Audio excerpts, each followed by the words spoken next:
From the mountains of Afghanistan to the hills of Tennessee, Andy Lang turned a military career and a hobby into a business.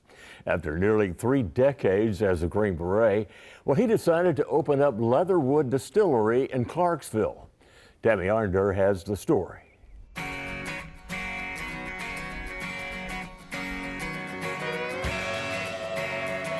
Not too far from Fort Campbell in Clarksville is Leatherwood Distillery.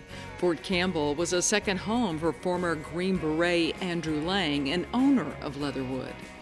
I was a Green Beret for 26 years, and some friends of mine have been drinking my wine and homemade spirits for years. Lang began distilling batches of wine and brews for his Special Forces team while stationed overseas. He would actually use items on hand like his meals ready to eat, a packet of melted Skittles, add water, sugar, yeast, and let it ferment. So when he retired from his military service, he knew he could turn his hobby of making moonshine into money. Sweet Feed whiskey is one of the oldest moonshine whiskey recipes that has ever been around. And moonshiners would make it because they could go into a feed store, buy one bag with all the grains they need, and it didn't look weird, right? So they didn't have people following them home, finding out what they're doing. And it was just so unique, and nobody makes it in, in the industry. So I figured, it's unique enough that people will come to try it out and see what it's all about. In 2017, Leatherwood Distillery was born. The name came from the old road that he lived on growing up in Dickson County. I knew what I was gonna make here once we went, got our license and everything, because I'd kind of perfected the different flavors and things that I was gonna make. Something I never made was bourbon and real, mashed in whiskeys.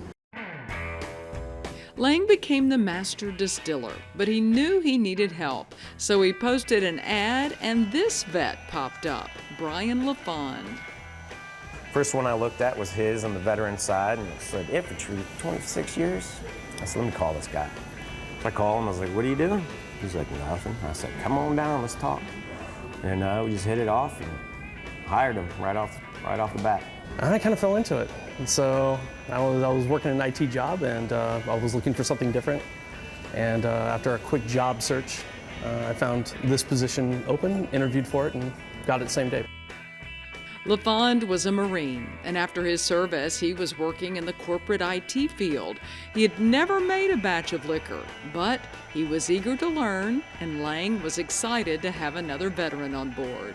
The learning curve was pretty sharp because you did have a master on site, and then he decided to go to Europe for a month. And so, I took a couple of notes, watched a couple of YouTube videos, right? Made a couple of calls, had one guy come in and mentor me for one run, and then after that I was on my own.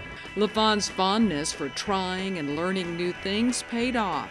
He's now the master distiller at Leatherwood, perfecting the rums, bourbons, and moonshines that come out of here. The mash bill kind of dictates what kind of grain that you will use. For our purposes, for our whiskey, we use a large amount of corn, followed by some wheat to give it some sweetness, and then barley, or malted barley. So what they're making today is this elderberry rum, and you might be surprised to know it takes about 400 gallons of water, 500 grams of yeast, and get this, some 1,600 cups of sugar. The Snake Eater bourbon is going to be an 85 proof.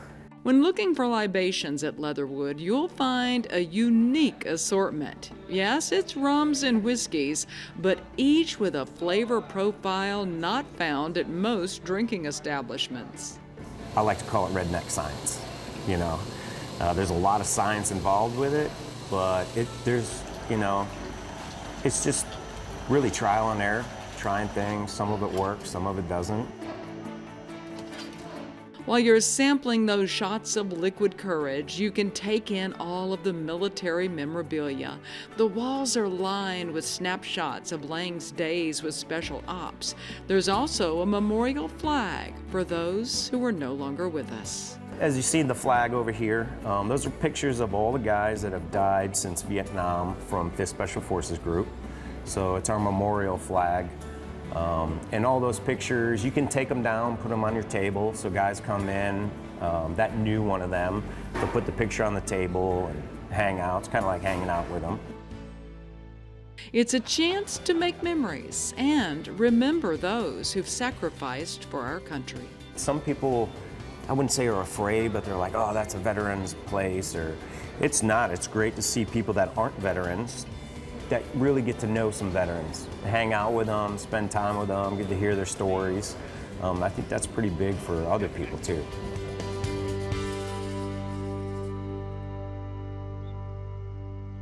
Hey, how'd you like the story?